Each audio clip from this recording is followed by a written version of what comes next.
Hello guys, I am Hemant Kagita from Kharkiv National Medical University. Hope you're all having a great time with your books.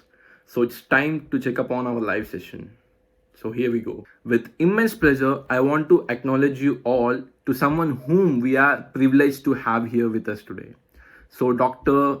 G.M. Thamil Selvi ma'am, MBBS and DCP Diploma in Clinical Pathology, who is currently working in the Transfusion Medicine Department, Meenakshi Medical College, Kanchipuram. Dr. G.M. Thamil Selvi ma'am completed her undergraduation from KMC 1995 batch and post-graduation from MMC 2004 batch. And ma'am started to work in the Meenakshi Medical College in the Department of Pathology from 2006 and started to work in transfusion medicine from 2007 December till date.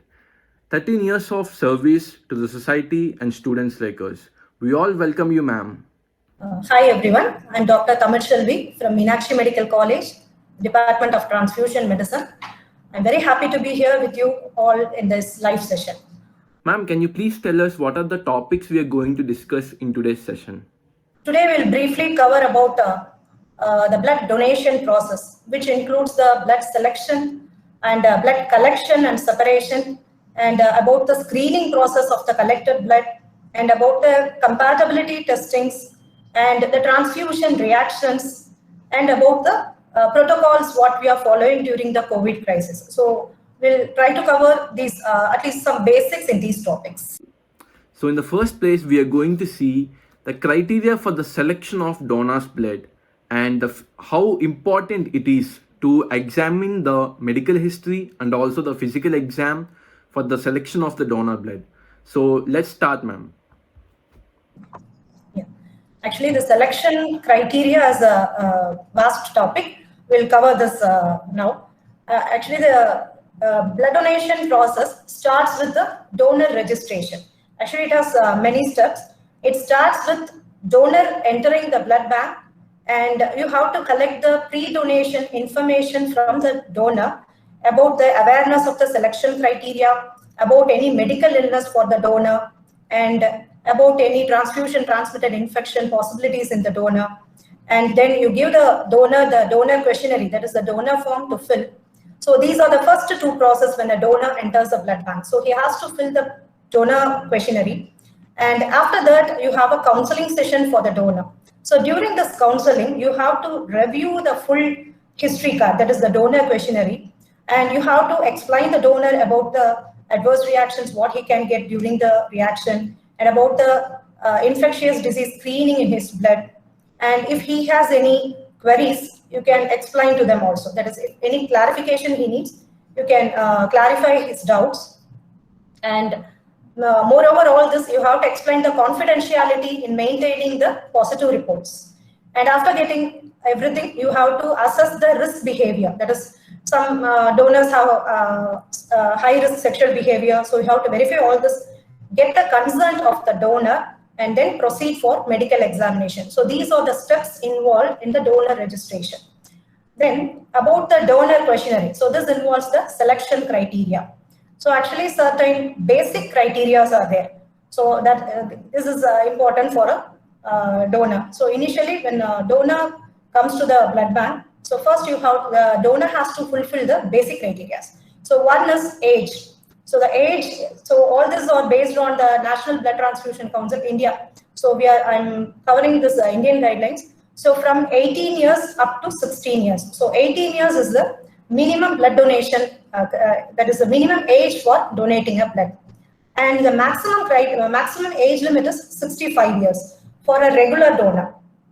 When the donor is coming for the first time, it's better to restrict the donor at 60. So 18 to 65 for a regular donor. But when a donor is coming for the first time, you restrict the limit at 60, age limit at 60. So this is about the age. Then about the hemoglobin. The hemoglobin must be about 12.5. So for male or female, the hemoglobin limit should be more than 12.5.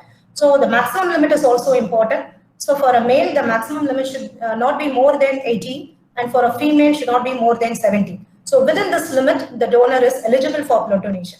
So the reason is when it is above these limits, it can be considered as polycythemia. So you should not use that blood. So the maximum limit is also important for a blood donation. Then about the weight. So weight minimum criteria is 45 kg. So standard volume is what we are bleeding is 350 ml. So for donating 350 ml, 45 kg is the minimum, 45 and above is the minimum criteria for donation.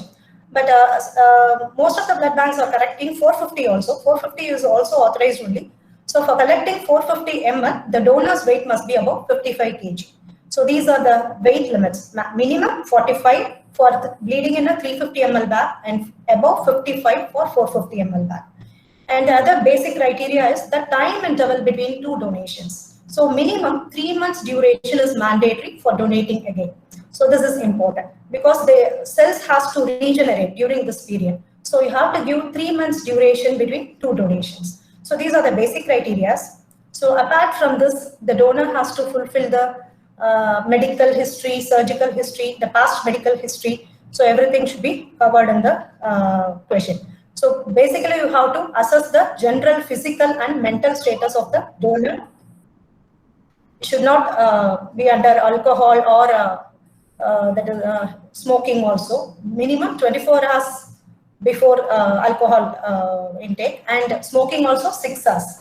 And about the medical history, at the time of donation, it should not have any fever, allergy, asthma, and any diarrhea, any sort of infection. So it should not be suffering from any kind of infection at the time of donation. And other illnesses, any chronic illness and any systemic illness. The treatment history is very important in blood donation. So you should not collect blood from a donor who is on some chronic treatment. So example, anti-epileptic, anti-tuberculosis, anti-leprosy, and psychotic drugs, antidepressants, and chemotherapy also, radiotherapy, chemotherapy. So steroids, so the most common drugs like antibiotics and steroids, aspirin. So these are common drugs mostly used by so many patients. So this is contraindicated. When a donor is on antibiotic, he has to donate only 14 days after the last dose. So this is very important. And steroids also the same thing.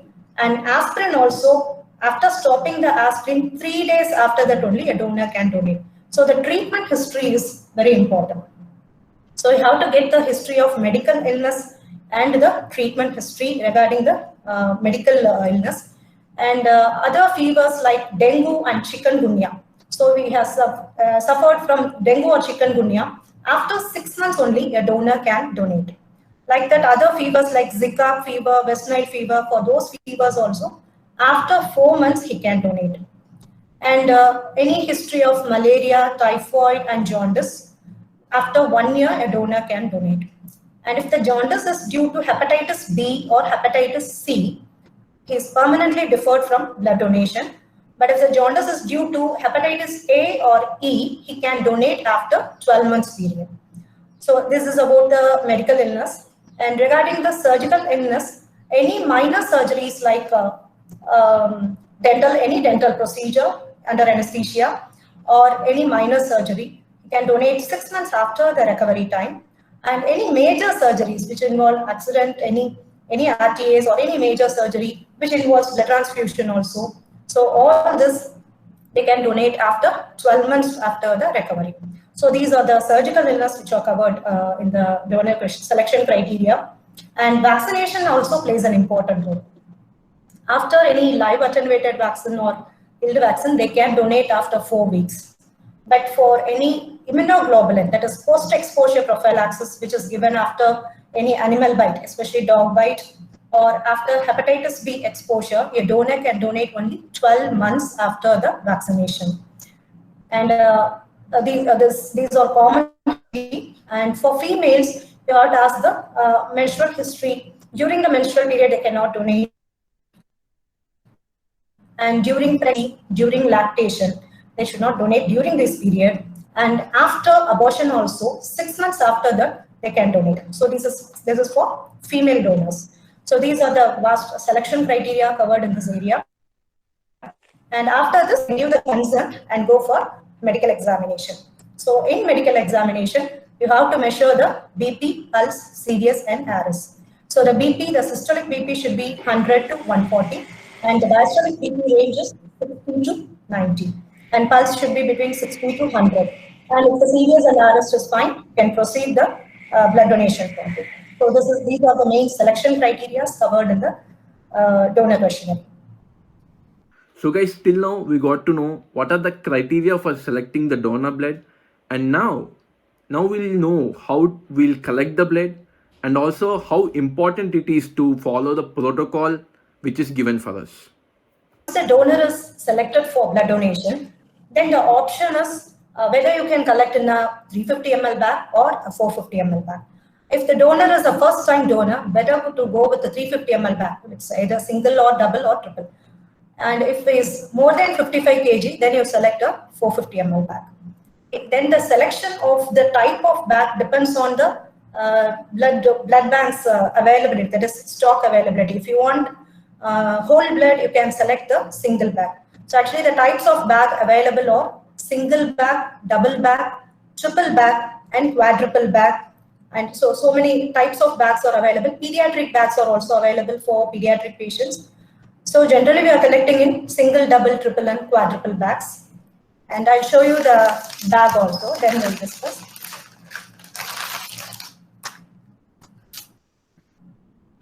Are you people able to see this? This is actually double bag. And so this is the primary bag. So this is the primary bag. That is the bag with the needle is the primary bag. And this primary bag contains the anticoagulant. Can you see the anticoagulant? Some fluid is there inside. Yes, so ma'am. this is the primary bag. And this bag is connected with the satellite bag. So this bag is double bag. So when it is a triple bag, one more bag will be connected to this. If it is a quadruple bag, again, one more bag will be there. So in a quadruple bag, one primary bag with 3 satellite bags. Since this is a double bag, one primary bag with 1 satellite bag. Okay, so this is there is anticoagulant present inside, and the needle is sealed actually, and each bag comes in a separate cover. Okay, so the blood donation process is completely sterile. So each bag comes in a separate cover with sealed needle and all, because some of the donors may think that they will get infected even during donation. So all these are that is completely sterile process only. Then about the blood bag. So if you collect in a single bag, you can collect the whole blood, that is with the full plasma and RBC, all the components together. When you collect in a double bag, you can separate the packed cell and plasma. So packed cell in the primary bag, and in the satellite bag, you can separate the plasma. In a triple bag, you can collect the packed cell, plasma, and platelet concentrate. So these 3 components can be separated from a triple bag. So if you collect in a quadruple bag, packed cell, platelet, plasma, and cryoprecipitate. So you can collect 4 components in a quadruple bag. So different types of bags. So based on your requirement, you can select the blood bags. And about the anticoagulant present in the blood bag. So this fluid, this watery fluid, the transparent fluid is anticoagulant, which is CPDA. So CPDA is citrate, phosphate, dextrose, and adenine. The citrate is the main anticoagulant, that is trisodium citrate. So trisodium citrate is the main anticoagulant present in the blood bag, along with the phosphate, dextrose, and adenine. Or phosphate is for buffering action to maintain the pH during the storage, and dextrose and adenine is to maintain the ATP level and diphosphoglycerate level. So you have to maintain the blood during the storage. So you are adding all these components in the solution to maintain the viability of the blood cells. Okay, so when you collect blood in this bag, so and the volume is 49 ml. So you are collecting 350 ml from the donor. The blood bag contains 49 ml of anticoagulant. So finally, the volume comes to around 400 ml. So this is the final volume in this bag. So after collection, you have to store the blood bag in the blood refrigerator, which maintains the temperature at 2 to 6 degrees Celsius. So in CPDA, you can preserve the blood for 35 days. So the blood once collected is viable for 35 days. So you can the shelf life is 35 days. So this is only for blood and packed RBCs.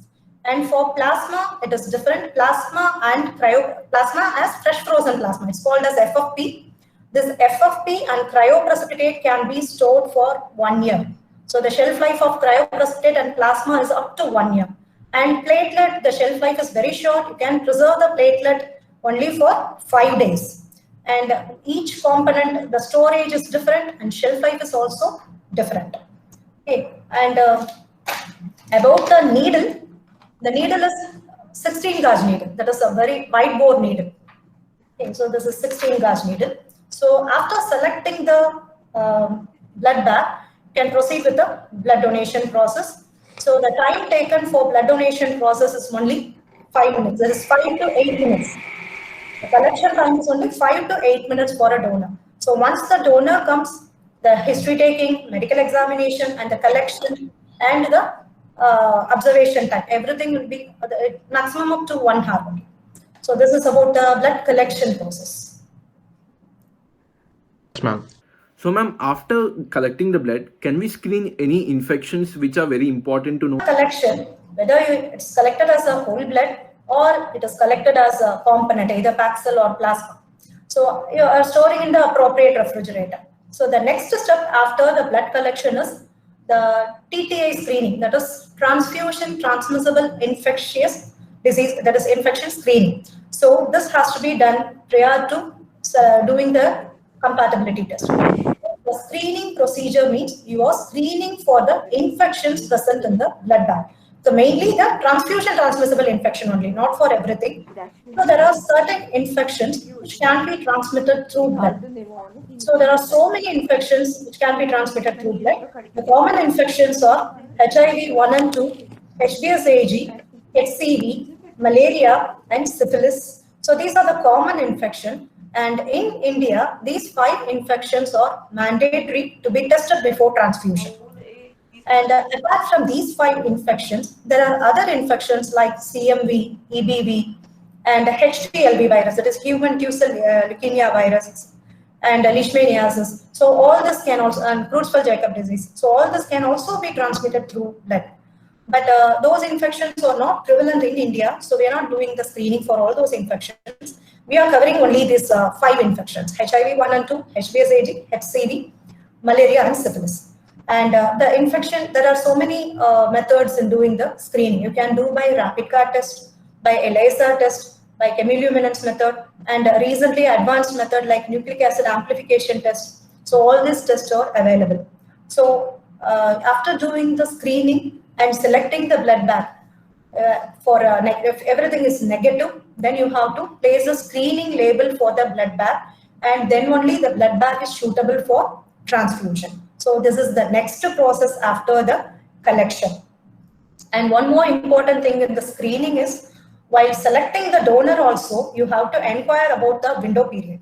So window period plays an important role. So window period means the person is carrying the acute infection. That is, the patient is recently infected and he may be carrying the virus also. But though this is otherwise called a seroconversion period. The person is carrying the virus, but the serological parameters are actually absent in the blood. So you cannot detect any antigen or antibody by any other test during this time. But after 3 months or 4 months, so example, if you take HIV, so previously it was 3 months. After 3 months only, you can detect the positivity. But during this period, even though the person is carrying the virus, you cannot detect by the ELISA test also. But now recent tests are available. Now the window period has been reduced. Now by recent ELISA, you can detect in 2 weeks to 4 weeks also. And another advanced test called nucleic acid amplification test, you can detect the HIV in 3 to 5 days also. So the main thing is, during this window period, if a donor donates, the test result may be false negative also. So that's what you are asking, the high-risk sexual behavior in death. So it's very important to assess the infectious disease possibilities. Ma'am, also after collecting the blood, compatibility test is given the most priority. Can we know why? Compatibility test starts with the main blood request.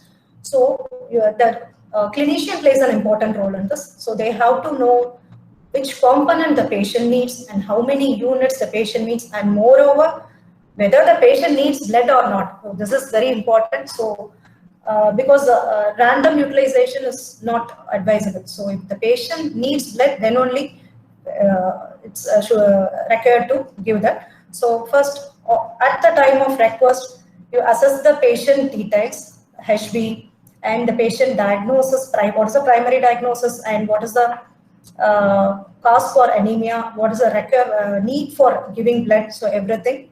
Then with the request, what component the patient needs. So the request is important. So first you verify everything and then you assess the sample also. You receive the sample, labeled sample. So from the patient side, you receive the request and the patient sample. Then after assessing the report, which blood group or which component the patient wants, then you, from the stock register, you select a particular unit which is at near expiry. That is first and first goes like that. So you should not randomly select the blood. So actually it will be in that order. So you have to select that. Select a particular blood bag and check in the register whether it was screened or not. So if it is screened, then you select a particular unit. So first thing is receiving the requisition and check the sample for the identification of the patient ID, everything. Then selection of blood bag from the stock register and checking the screening report. The third thing is checking the blood group. Blood group of the patient and the blood group of the blood bag. So you have to check both this. If the patient needs B positive, you check the B positive, whether both coincides, the patient sample and the blood bag sample. If both groups are okay, then you proceed with the compatibility test, otherwise called as cross-matching test. So the cross-matching test involves major and minor. So in major, they will mix the patient serum and donor's RBC. And in minor method, they will mix the donor serum and patient RBC. So they will mix both this and they will check for the reaction, antigen-antibody reaction. So after the incubation period, if there is no reaction and there is no agglutination and all, the blood is suitable for transfusion. So there are so many procedures available. You can do it in a test tube method, that is immediate spin method in a test tube, or you can do it in a gel card also. Now the gel card is available. They are doing in a gel card method. So this is about the compatibility test. Yes, ma'am. We completely understood the concept. And next, ma'am, how important it is to report the transfusion reaction rates, just because in the year of 2016 and 17, in complete India, we got around 4,200 cases. So how important it is to report the transfusion reaction rates? So about the transfusion reaction, so the first thing is, so we can classify the transfusion reaction into acute reactions and chronic reactions. So acute reaction means which occurs within 24 hours of transfusion. So this is acute reaction, and chronic reaction means after 24 hours, a few days or weeks or months also. So this is chronic reaction. So in acute reaction, again, you can classify into immune-mediated reaction and non-immune mediated reaction. So immune-mediated means due to antigen-antibody reaction.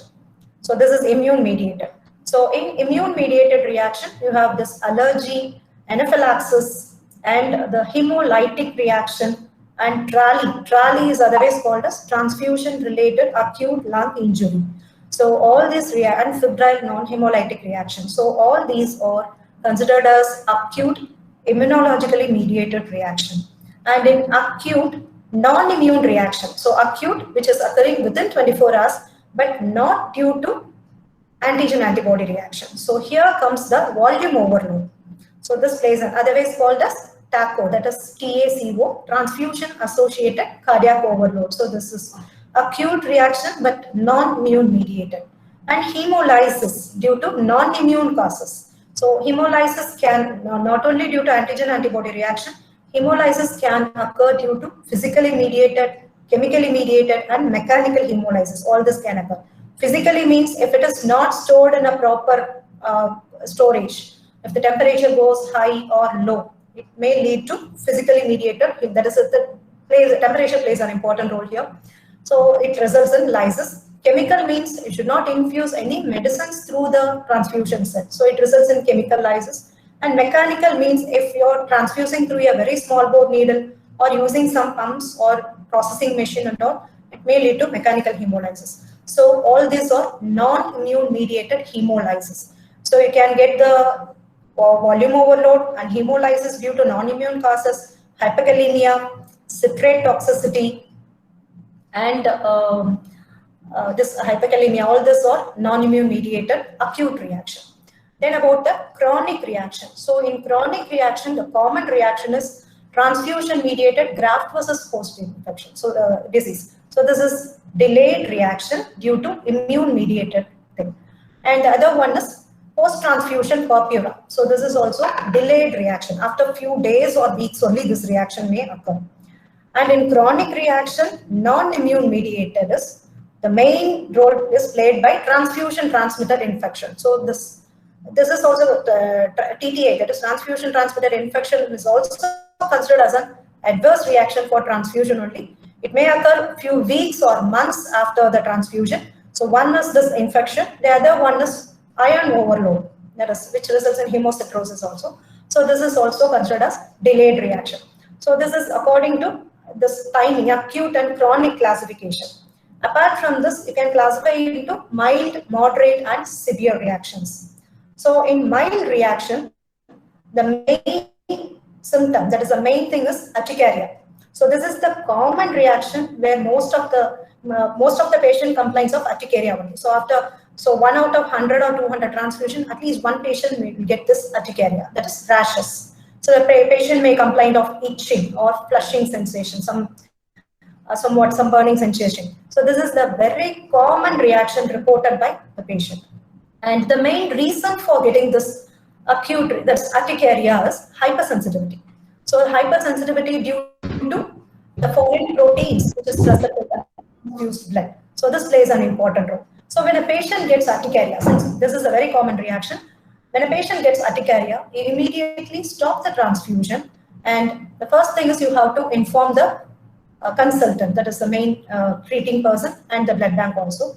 So you give the donor, you give the patient mainly the Avil, you wait for some time, or you slow the transfusion, wait for some time, and if the patient is comfortable, you can slowly start the transfusion again. Or if it worsens or not subside, means you stop and disconnect the transfusion. So this is in case of mild reaction only. So only the urticaria comes in this mild reaction. So you can continue the transfusion if the reaction subsides within 30 minutes. Okay. Then comes the moderate reaction. So in moderate reaction comes the fever with chills and rigor, and the tachypnea, dyspnea. So all these are moderate reaction. So the moderate reaction is also due to hypersensitivity only. So hypersensitivity due to leukocytes and proteins. The main role is played by the leukocytes here. So the leukocyte mediated reaction and TRALI, all these are this leukocyte present in the transfused blood. So here also you can stop the transfusion, give antipyretics and give medications. And if the patient is comfortable, can continue with another unit of blood. Or if the patient is not, if any reaction is not subsiding, then you discontinue the transfusion. So in this type, you have to try with another unit of blood only in this moderate type of reaction. And the severe reaction is otherwise called as life-threatening reaction, that is which may cause death also. So in this comes the hemolytic reaction. The hemolytic reaction is due to mismatched transfusion, that is giving a wrong blood for a patient. So mismatched transfusion may result in hemolytic reaction. And the TRALI may also lead to death. Transfusion-related acute lung injury may result in bilateral pulmonary edema, and it may be life-threatening also. And anaphylaxis, severe anaphylaxis may result in transfusion also. So this may lead to death also. And the volume overload. Yes, Volume overload also plays. Ma'am, also, is there any way that we can stop these reactions, like these blood transfusion reactions? So these are the common reaction. You can prevent the reaction. That is, you can avoid these reactions. Certain reactions you can't prevent, like hypersensitivity reaction and all. So the hypersensitivity reaction can occur even with compatible blood, because it's just a hyperimmune response by the patient. So hypersensitivity you can't prevent, but otherwise other reactions like this TACO, TRALI, and the hemolytic reaction due to mismatched transfusion. So you can avoid all these reactions. So the main thing you have to follow is right blood, right patient, and right monitoring. So right blood means at the time of issue, you have to check whether the blood bag is the correct unit for the patient. You have to check with the patient blood sheet and the blood bag. So we check the blood bag, whether it is a required component by the patient and whether the blood bag is suitable for transfusion. It is not clear without any lysis and without any leakage, contamination, nothing is there. So first you check the right bag is the bag is okay. Then the right patient. So the right patient is identification is very important. So double identification is very important. So you have to check with one more person, either your colleague or a staff nurse in the ward to check for the identification. So both of you, two persons should check before starting the transfusion. You check with the identity of the patient, with the patient's name. If the patient is conscious, you can ask the patient name by herself also. You check it, and whether it is clear, then you start the transfusion. And the proper monitoring, complete monitoring of the patient is also important. So all this regular, that is right patient, right bag, and the regular monitoring, all this plays an important role in preventing the transfusion reaction. And in certain patients who's getting repeated reaction, you can select suitable component. Example, if the patient is getting repeated reaction for a hypersensitivity reaction for glucose, so you can select the leukocyte. So you can select specific component if the patient is reacting to some. Ma'am, and also many wants to know, how do we facilitate the blood in emergency situations like road accident or even the emergency surgeries? So how do we deal with these things? So so usually in any elective surgeries, they'll reserve for blood. Okay, so if at all needed, they will utilize. Otherwise, they won't utilize the blood. So this is just reservation. In other cases, they won't reserve the blood, but due to some unexpected bleeding, they may need blood in the theatre. So in those cases, if they know the blood group of the patient, they can ask for the specific blood group in emergency. So one is you can do the immediate spin method and issue the blood within 5 minutes of the specific group. And if it is very urgent, there is no time to do the cross matching also. You can issue the same group blood without cross matching also. So without cross matching, you can issue in emergency if you know the blood group. Okay. And the third thing is, if you don't have time to do even if you don't know the group of the patient also, in that case, example, as you said, in road traffic accident and any major trauma or any major casualty, if the patient is shifted to the theatre without knowing the blood group also, if they need the blood immediately in the theatre, you can do this, that is, go for this universal donor concept. You can give any, that is O group in this emergency situation. So any number of O group can be given for the patient if you don't know the group of the patient in emergency. Otherwise, if it is a female or if O negative is available, it is better to choose the O negative blood group in emergency situation, and you can transfer safely. The O negative is very safe than O positive. So O negative can be given in any emergency if you don't know the group of the patient. If you know the group of the patient, AB positive is considered as universal acceptor. So if the patient is AB positive, and if you don't have AB positive in the blood bank at that time, so AB positive can accept any group. So if you have A positive or B positive, you can transfuse A positive or B positive, so or AB or O. All the groups can be accepted by a AB group patient. And if O positive is available, you can give O positive also. And if nothing is available, that is, if blood is also not available, means it depends on the percentage of loss. So you can assess the blood loss percentage in that case. So blood is needed only after if the loss, that is, if the loss is more than 30%. If the loss is less than 10%, no need to transfuse also. So if it is less than 10%, just we assess the percentage of blood loss in RT and any other major surgery. So if the loss is less than 10, you go with fluid replacement. If it is 10 to 20%, then you replace with, that is 10 to 20%, you replace with saline and all. If it is more than 20%, you go with plasma substitutes like crystalloids and colloids. So this will do. If it is more than 20%, you replace with plasma substitutes. Colloids means the dextran 40, dextran 70, hemosil, all this, and crystalloids, ringer lactate solution, Hartmann solution and all. And if the blood loss is more than 30%, then you go for blood transfusion. That is mainly the whole blood transfusion is indicated only in case of hypovolemia or hypotension. Okay, so you assess the blood loss and then plan for transfusion. If blood is not available and the loss is only minimal, you can replace with plasma substitutes also. I can surely say this was going to be my best session ever, ma'am. And now let's break some myths, ma'am. Like, let's start for the first one. The first one is like the fresh blood is more better than the stored blood. So how do you comment on this, ma'am? Fresh blood means the blood which is collected within 7 days. With the 7 days old blood is called as fresh blood. Fresh blood is indicated only for certain cases, like in newborns and cardiac patient, kidney disease patient, and so for these patients, the fresh blood is needed.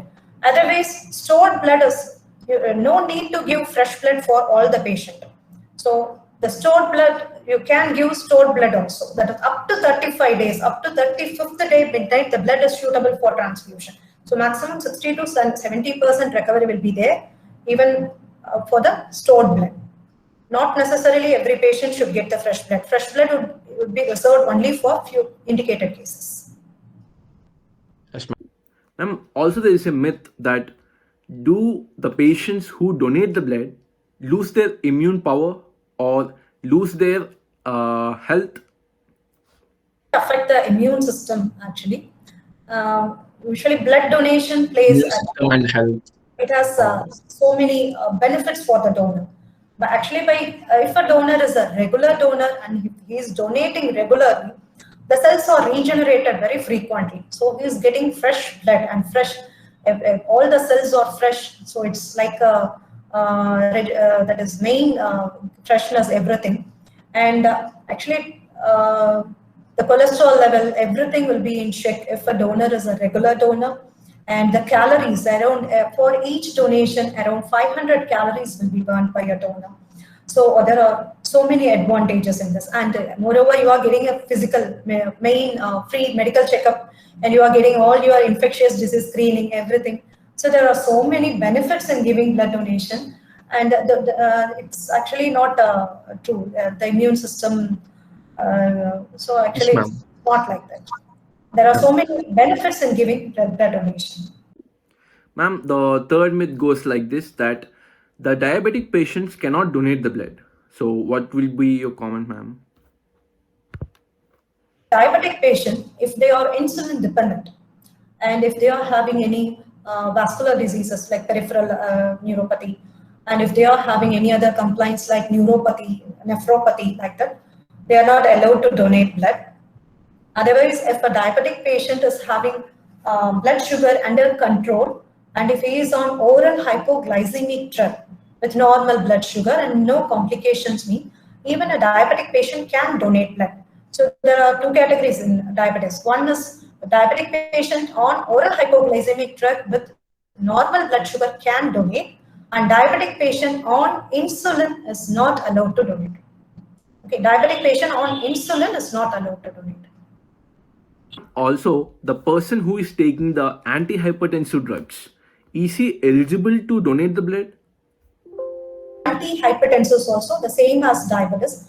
If they are on regular antihypertensive treatment and if the BP is under control and without other complications like any history of angina or obesity or dyspnea, without any of the complication, and if his BP is under control, that is the maximum limit is 140/90. If it is less than this, and on regular treatment means an antihypertensive can donate blood. But if the limit is it's not under control means can't donate. Otherwise, both diabetic patient and hypertensive patient, if the sugar level is within control and on regular treatment, and if the BP is under control and on regular antihypertensive patient treatment, both of these patients can donate blood. Ma'am, is it true that the patients who are having autoimmune disorders cannot donate the blood like rheumatoid arthritis? Autoimmune diseases. Rheumatoid arthritis patient can't donate blood. So severe arthritis patient, ankylosing spondylitis, systemic lupus erythematosus, dermatomyositis. So all these patients, all these autoimmune disease patient case are not allowed to donate blood. Also, ma'am, during this pandemic days, a lot of patients saved their life just because of the blood transfusion. So now we want to know how COVID made the changes in the protocol of transfusion of blood, and can the positive patient can donate the blood? Okay. Okay. So during this COVID, you have to get the details from the patient, whether he's not suffering from any of this fever or cough or any other symptoms. And so if he has had COVID during the previous period, you can collect from a COVID affected patient also, provided that he is completely recovered from the symptoms, and 28 days after the complete recovery, he can donate blood. So 28 days only. For dengue, chikungunya and all, they are taking mostly 6 months only. After that, they can give. But in COVID patient, after the complete recovery, after 28 days, a donor can donate blood. And even this is same for vaccination also. Now, most of the donors are coming after vaccination also. So for a vaccinated person also, after the dose of vaccine, whether it is a first dose or second dose, if he completed second dose also, after 28 days of vaccination, a donor is eligible to donate blood. So this is the main guideline we are following, and no need to do the COVID test also. So this is not indicated. The COVID screening is also not recommended by the government also. So you can collect the blood, and you have to get the consent for that also. If the patient, if the donor was affected with, that is after donation, if he complains of any positivity, he has to inform the blood bank. That you have to inform to the donor. So you can collect from affected patient after 28 days, and after 28 days of vaccination, a donor can donate. So, ma'am, we are done with the questions from my side. So now this is the doubt section from the audience. So we'll go one by one, ma'am. So, ma'am, the first question is like this: do the genetic disorders of the donor affect the patient? Genetic disorders won't affect the recipient. Yes, ma'am. So, ma'am, the next question goes like this: that a patient after recovering from COVID virus, how much time, in which period he can donate the blood? So, how would we deal with this, ma'am? There is no specific indication. From the donor, after 28 days, they can donate. Patient, there is no specific indication. They can receive the blood at any time if they need. So, ma'am, what would be the renal complications after incompatible blood transfusion? So, renal impairment may occur in hemolytic reaction. That is, in mismatch to transfusion, the blood is hemolyzed during the antigen-antibody reaction. So most of the degraded products are excreted there through the renal system only. So the patient may go for acute, that is hemoglobinuria occurs. Hemoglobinuria may proceed to oliguria, anuria, and complete acute renal failure may occur during the hemolytic reaction. So once you suspect severe hemolytic reaction, you have to check your that is renal parameters and the urine sample for hemoglobinuria. So if the so they may go for the dialysis also if the renal parameters are very severe. So you have to treat the patient immediately. That is supportive treatment is needed. Then you have to give the continuous treatment to alter the renal parameters. The renal parameters may get altered in hemolytic reaction. yes, ma'am. Ma'am, ma'am, also, can you please say the order of systemic organs which are getting damaged due to the incompatibility? First thing is the hemolysis. So immediately the coagulation, the DIC may occur. So it results in severe bleeding. The coagulation profile may get altered. So at the time of surgery, that is if the reaction is very severe, so the patient may get bleeding even from the transfusion, that is injected site. From the needle point itself, the patient may start bleeding. And if the patient is on the table, because of the altered profile, the bleeding may be so severe, and the degraded hemolyzed product may get excreted in the urine, and the urine color may change. So mainly the renal system is affected immediately, and so the hemoglobinuria may result during this process. And it, because of hemolysis, the cardiac function is also affected. It results in severe hypotension and tachycardia, everything. So these are the main thing: hypotension, tachycardia, DIC, and altered renal function, acute renal failure. So all this may occur due to severe hemolytic reaction. Ma'am, also can you share the rare or interesting case of blood transfusion? Is not rare, not transfusion, but we come across some Bombay groups actually. So I think you are aware of that Bombay group. So luckily, so Bombay group was it's O positive group. Actually, it's O positive only. When you do a special test only, you can know that it's belong to Bombay group. So luckily, the patient doesn't need any transfusion at that time. So at the time of compatibility only, we detected that the patient belonged to that Bombay group. And we had a donor also. So we come across a donor. So we collected the blood actually. After doing the test in the lab only, we come to know that the donor belongs to Bombay group. So we kept that blood for 35 days. So we had a donor at that time. So we reserved the blood. We asked the donor to come at the time of delivery. But the patient doesn't need blood at the time of delivery. We send the donor. So it's very difficult to manage like this rare blood group. So we didn't transfuse at that time. So this is a difficult situation we come across during that period. So the patient was in labor at that time, and she belonged to that Bombay group. So we did cross matching. No blood was that was compatible for that patient. So we come to know that the patient belonged to the Bombay group, and we searched for the donor. We kept the donor ready at that time. We didn't bleed that. So this was actually that difficult situation we faced so far. Otherwise, other components and all we can manage. So that depends on the availability. So the Bombay group management is very difficult according to us. Ma'am, also there is an interesting question. After during COVID, if the patient is transfused blood, the oxygen carrying capacity of blood, do it increase, or like what would be the change? Oxygen carrying capacity, not that is extra is not correct. Actually, this everything is same only. Whatever that is, it depends on the time of collection. If the blood is fresh, so the oxygen carrying capacity will be good. So if you want to transfuse a patient with more, that is actually the 2,3-DPG, 2,3-diphosphoglycerate plays an important role in oxygen carrying capacity. So this will be maintained up to a maximum level in fresh blood. So if you want a patient to get more oxygen carrying capacity and all, it's better to choose the fresh blood. So it depends on the selection of blood. So you select the fresh blood collected within 1 week for the patient. And you can give fresh blood also. Fresh blood within 24 hours carries all the component. So fresh blood will do that. Not all the blood. If you want more oxygen carrying capacity, you go with fresh blood. So, ma'am, finally, do you want to share any personal experience of yours? Thing is to prevent the mismatched transfusion.